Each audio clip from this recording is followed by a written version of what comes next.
Hey, what's up guys, welcome back to the channel where today I'm going to be going over my top 10 favorite albums part 2. I did this last year towards the end of the year, and I want to do it this year towards the end of the year and kind of make it like a little tradition that we do.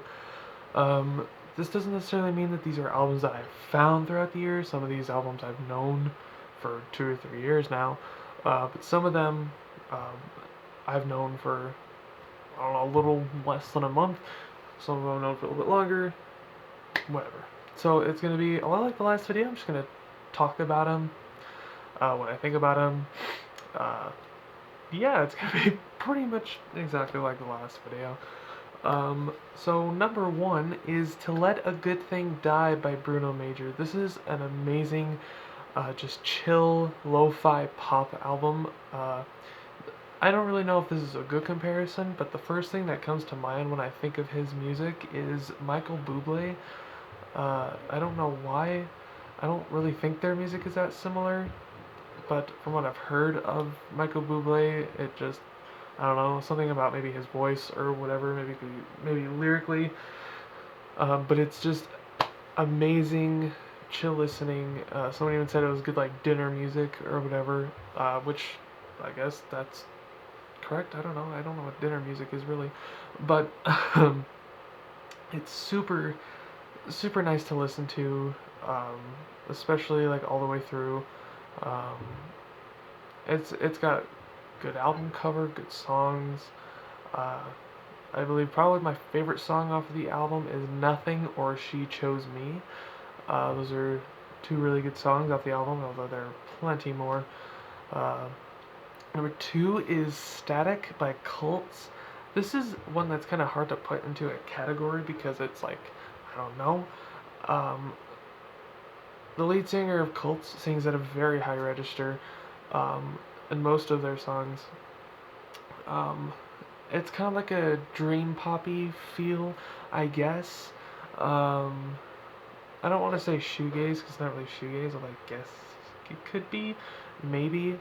Um, but it's a very good music to listen to when it's snowing outside. I will say that. Um, it has one of their most popular songs on it, "Always Forever," and it's popular for a good reason. Um, it's just a very chill album. I mean, I'm gonna probably say that for like every album on this list, but it's just very good album. Lots of good songs on it. It's practically a no skip album for me. Um, it's just super good to listen to. I hope it gets a repress on vinyl soon because I can't find it anywhere for a decent price. I don't think I can get it on Discogs for very cheap. I have it in my want list, but I don't think it was for very cheap. Let's see if I can find it. I can't remember where I put it in my Discogs. Yeah, here's one. There's 4 for sale from $79. So I'm really hoping it gets a repress soon because I'm not gonna pay $80 for that album on vinyl. Sorry, but it hasn't been on Amazon in a little while. When it was for I think a normal average vinyl record price. But anyways, next is 69 Love Songs by the Magnetic Fields. This album is crazy. It actually has 69 songs on the album, and I don't think it's the first album that the Magnetic Fields have done when they have a ton of songs on the album. I think they did another one with like 30 or 40 or something. I don't remember. Uh, but I haven't even listened through this whole album. There are some songs on there that are kind of like meh, but the songs that are like really good on it are really good. I believe my favorite song that I've heard from the album so far is Grand Canyon. Like obviously you have the Book of Love. That's a good song. I can't think of any other song names at the moment. My mind is going completely blank. But really good indie pop, I guess. I don't know what to really consider them as. I mean, they're really popular in the indie scene. Uh, they also have a lot of like a country melody, not like a country sound, but a country melody, like older country, especially in Grand Canyon. Uh, but it's just very good to listen to. Um, Soon, maybe I'll listen to the whole album. It's crazy. Uh, the dude's voice is insane. It goes so low, like there is no way, no way that the majority of people could probably sing that low. It's low. I'm not gonna lie. In some of the songs, like, oh, none of the songs are coming to in my mind. But, anyways, his voice is super low.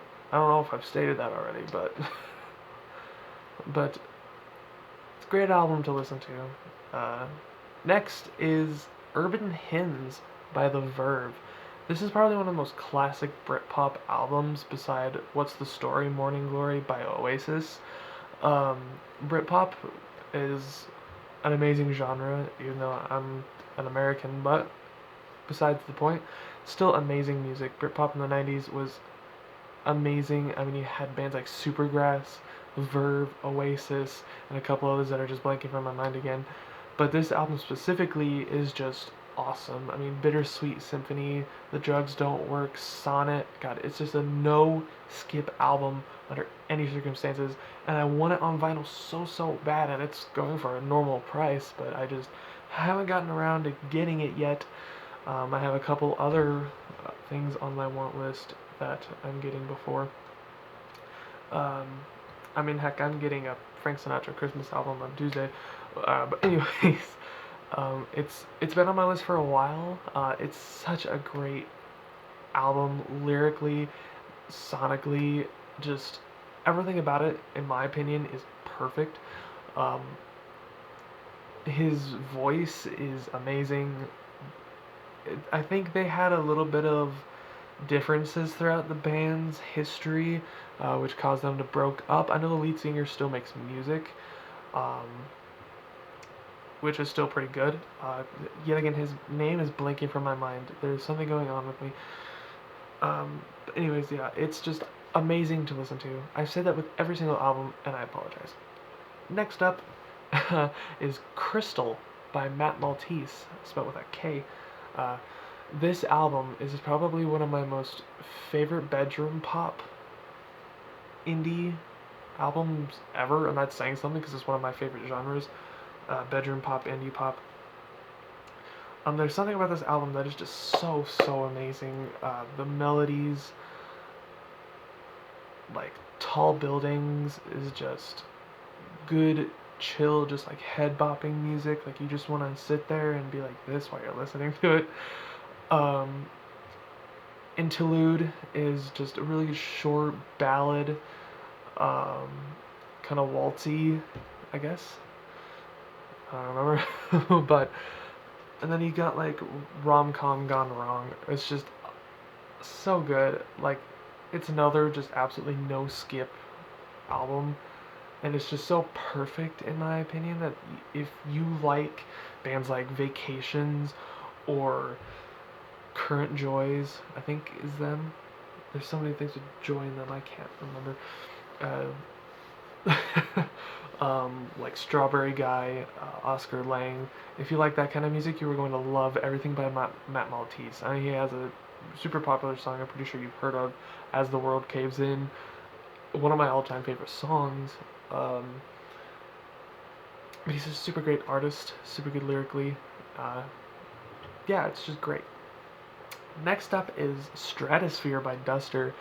This is a really good slowcore band. I know it's pretty popular, mainly because of TikTok, but there's good reasoning behind it. It's very good mellow, well not mellow, but kind of like a, I don't know how to explain it. It's kind of like dark and depressing melodies and lyrics sometimes, but it has a super lo-fi sound to it. I think they were all recorded on old like 4-tracks from like the 60s or 70s, I believe. I could be wrong on that. I don't remember exactly. I know they were recorded on something super old and analog, but excuse me. But everything by Duster kind of has that lo-fi sound. I know their self-titled album kind of really didn't have that, and their new album really doesn't either. But they still have a couple songs that go back to those roots from the 90s. I think this album came out in 97, I believe. I would have to look. That didn't tell me. But yeah, anyways, it's just super good to listen to. The album cover is probably iconic in indie music history. Very good slowcore, I guess, if that's what you want to call it. Kind of shoegazy, I guess. Super slow, kind of depressing sounding, I guess. Um, it's just very good to listen to. Every album is, and I keep saying that, and it's getting kind of annoying. I'm annoying myself, so I apologize. But I just really don't know how to describe these albums as just anything other than just awesome to listen to. It's a pretty long album from what I remember. I think it's got like a lot of songs on it. 16 songs on it, I believe. I think 16 songs. I think. Um, this is what Discogs is telling me, but sometimes they're wrong. But anyways, next up is Depression Cherry by Beach House. This has been one of my all-time favorite albums for years now, since probably like 2018 or 2019, I want to say. Um, Victoria Legrand's voice is just amazing. There is nothing short of her voice than other than just captivating and mesmerizing. Everything about this whole album is mesmerizing, especially the song Space Song. It just really, it sounds like space. Like if a song could sound like space, I have hair sticking to my lip, but if a song could sound like Space Song would be that song. I don't think there's really any other song to really compare it to. Uh, it's an absolute classic dream pop album. Uh, is up there with Heaven or Las Vegas by the Cocteau Twins, in terms of just like memorability, because there is something about Beach House. I think they're a duo. I think, or they might be a trio. I can't remember. Whatever. There's something about these people that are just so amazing. The guitar work, Victoria's organ, electric organ that she plays is just, it adds to everything. Uh, but I think Depression Cherry is a no skip album for sure.